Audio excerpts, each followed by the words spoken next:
देखिए, ये बात अब चल रही है चुनाव आयोग के बारे में या उनके खिलाफ, एसआर के खिलाफ जो आंदोलन चल रहा है वो चलता रहेगा। हमने एसआर को विरोध किया है।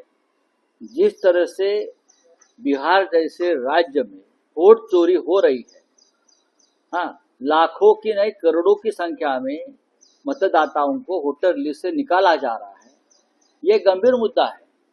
और इसके लिए तो राहुल गांधी जी ने बिहार में जो वोट अधिकार यात्रा निकाली, उसका प्रभाव पूरे बिहार में चल रहा है। तो ये मीटिंग तो होती रहेगी। सर, 11 वर्ष की डबल इंजन सरकार ने बिहार की 2 पीढ़ियां बर्बाद कर दी है, ऐसा तेजस्वी यादव कहते हैं। सच कहा है, ये सच कहा है। तेजस्वी यादव ने जो कहा है उसमें गलत क्या है?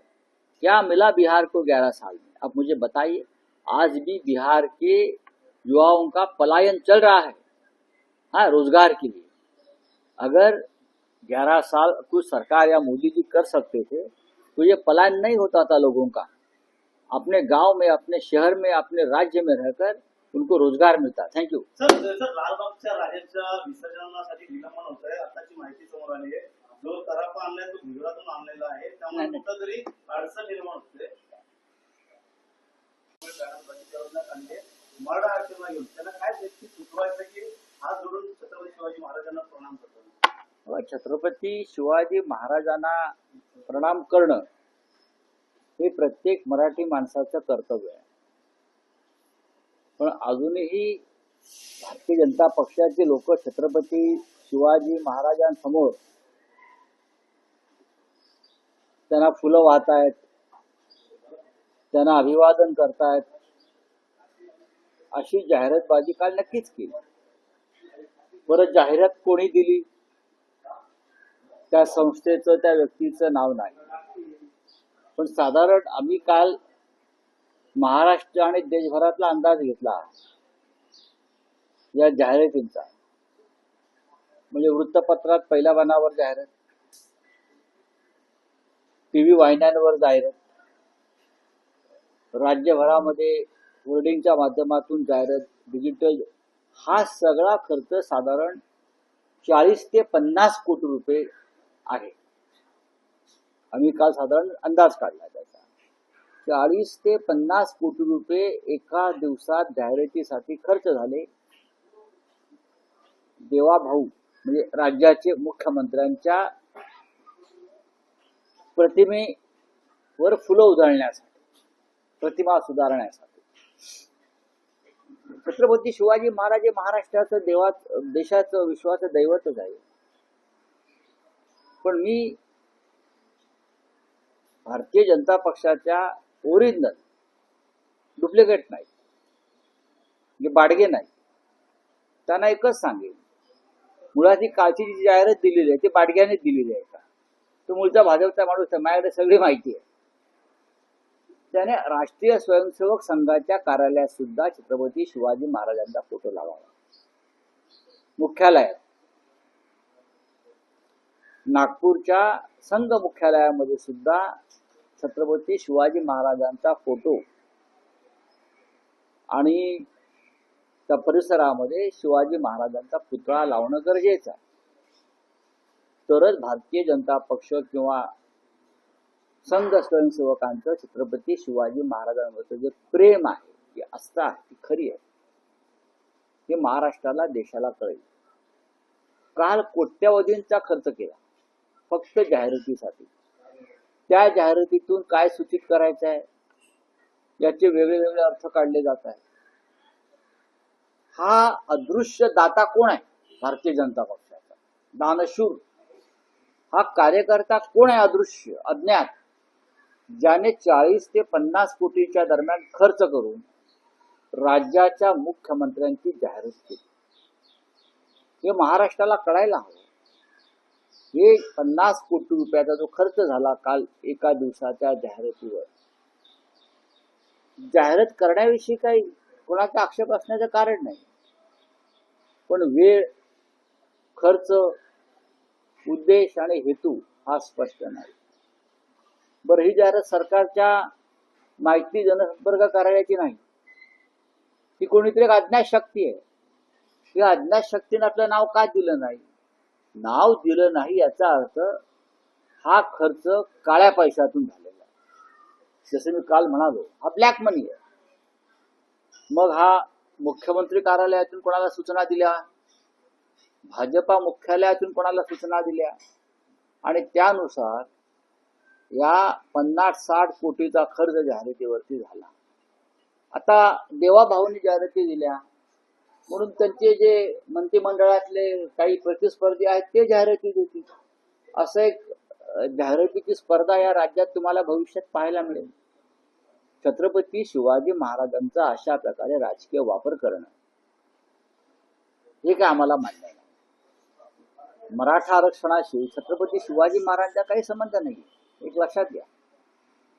छत्रपती शिवाजी महाराज आमचं दैवत आहे, आमची आस्था, आमची श्रद्धा आहे. तुम्ही छत्रपती शिवाजी महाराजाच्या नावानं एकजातीय राजकारण करून छत्रपती शिवाजी महाराजांना जे असे उत्तुंग टोलेजंग शिखरावर आहेत त्यांना तुम्ही खाली आणताय सगळे. मग छत्रपती शिवाजी महाराजांच्या स्मारकाचं काय झालं साहेब? आम्ही छत्रपती शिवाजी महाराजांच्या आंतरराष्ट्रीय पद्धतीच्या स्मारकाचं आम्हाला अजूनही प्रतीक्षा आहे, ज्याचं पूजन, ज्याचं उद्घाटन नरेंद्र मोदी यांनी समुद्रात केलं होतं, आपल्याला आठवत असेल. त्या सगळेच होते. मग त्या स्मारकाविषयी आपण शब्द काढायला तयार नाही. छत्रपतींची जी विचारसरणी आहे सगळ्यांनी एकत्र घेऊन जायची या महाराष्ट्रामध्ये, त्याला तुम्ही तिलांजली दिलेली आहे. आणि आपल्या राजकीय उदो व्हावा म्हणून छत्रपतीच्या चरणी फुलं वाहणारे छायाचित्र आपण प्रसिद्ध करताय, याची नोंद जनता घेत असते. एवढंच मी सांगतो.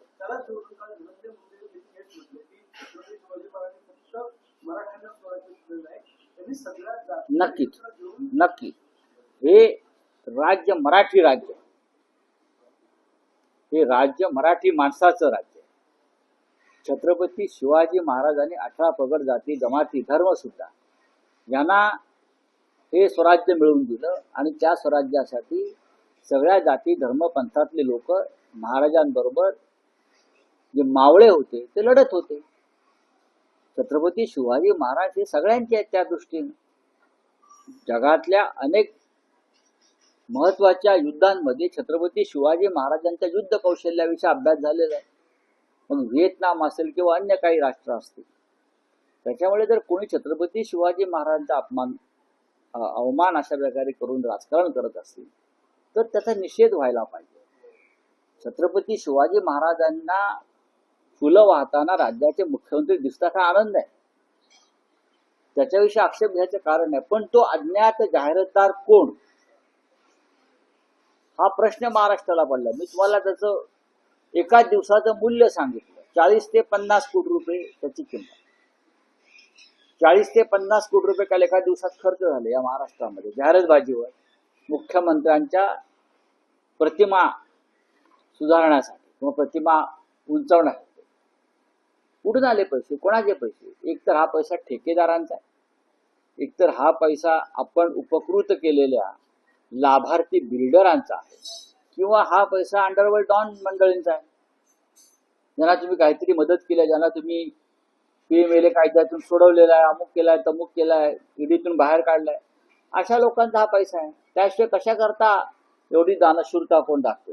भाजपच्या कॅम्पेनिंगमध्ये कुठेतरी श्रीवादाची लढाई सुरू झाली का? एका म्हणलं कुठेही श्रीवादाची लढाई नाही, आमची दुसरी मिटिंग सुरू होणार आहे. कोणाची? फडणवीस आणि आमची. अच्छा, काही हरकत नाही. बघा ते काय म्हणतात त्याच्यावरती महाराष्ट्राचं राजकारण चालत नाही. सर्व प्रकारच्या इनिंगमधून ते बाहेर पडलेले आहेत. आता या महाराष्ट्रामध्ये जी काही एका इनिंग वगैरे का सुरू आहे ती देवेंद्र फडणवीस यांची सुरू झालेली आहे. आणि फडणवीस नाईट वॉचमन म्हणून येतात आणि आउटच होत नाहीत. ते शिंद्याला कळायला पाहिजे. एक प्रश्न आहे, आता चतुर्दशी झालेली आहे, बरं. आता नवरात्र येणार आहे आणि शिवसेनेला दसरा मेळाव्याची भेट लागलेली आहे. काल सचिनही नाही, मला माहित नाही. दोन्ही भाऊ किंवा दसऱ्यामध्ये मोठं गिफ्ट मिळेल. मला त्याच्याविषयी काही माहित नाही. इतकं सांगू शकेन की सन्माननीय उद्धव ठाकरे व सन्माननीय राज ठाकरे यांच्यामध्ये उत्तम प्रकारचा संवाद, सुसंवाद अनेक बाबतीत सुरू आहे. एवढं मी तुम्हाला खात्रीनं सांगेन. दोन्ही कार्यकर्ते दोघांच्या मेळाव्यामध्ये देखील सामील होण्याची शक्यता वर्तवली जाते. मी याच्या बघा, मेळावा हा शिवसेनेचा असतो, दसरा मेळावा हा शिवसेनेचा असतो. माझ्या माहितीप्रमाणे राज ठाकरे यांचा एक वेगळा मेळावा गुढीपाडव्याला होतो, अशी माझी आतापर्यंतची माझी माहिती आहे. दोन स्वतंत्र पक्ष आहेत. विचारसरणी जरी मराठी माणसासंदर्भात एक असली तरी दोन स्वतंत्र पक्ष आहेत. शिवसेनेचा दसरा मेळावा परंपरेनं दसऱ्यालाच होतो. शिवसेनेचे पक्षप्रमुख मार्गदर्शन करतात आणि माझ्या आतापर्यंतच्या आकलनानुसार राज ठाकरे हे गुढीपाडव्याला त्यांच्या कार्यकर्त्यांना मार्गदर्शन करतात. हे मी कसं काय सांगणार तुम्हाला? हे मी इथून सांगणं हे माननीय उद्धव ठाकरे पक्षप्रमुख ठरवतील की मी किंवा अन्य कोणी याच्याविषयी मत व्यक्त करणं हे बरोबर नाही आणि तसं होण्याची शक्यता मला या क्षणी दिसत नाही. दोन्ही पक्ष वेगळे आहेत. दोन्ही पक्षांचे मेळावे वेगळे होतात. कार्यकर्त्यांच्या ठिकठिकाणचे जे मेळावे आपण पाहताय स्वतंत्रपणे होतात, पण नक्कीच भविष्यामध्ये राजकीय दृष्ट्या आम्ही एकत्र येऊन काम करण्यावरती आमच्यामध्ये सहमती झालेली आहे. निवडणुका देखील समोर आलेल्या आहेत, मात्र या संदर्भात देखील काही पावलं उचलू शकतात. या मेळाव्याच्या माध्यमातून काहीतरी बघा, दसरा मेळाव्यावर तुम्ही फार चर्चा कोणी करू नये. हा शिवसेनेचा दसरा मेळावा गेल्या 60 वर्षापेक्षा जास्त काळ हा फक्त शिवसेनेचाच दसरा मेळावा असतो. बोलिये.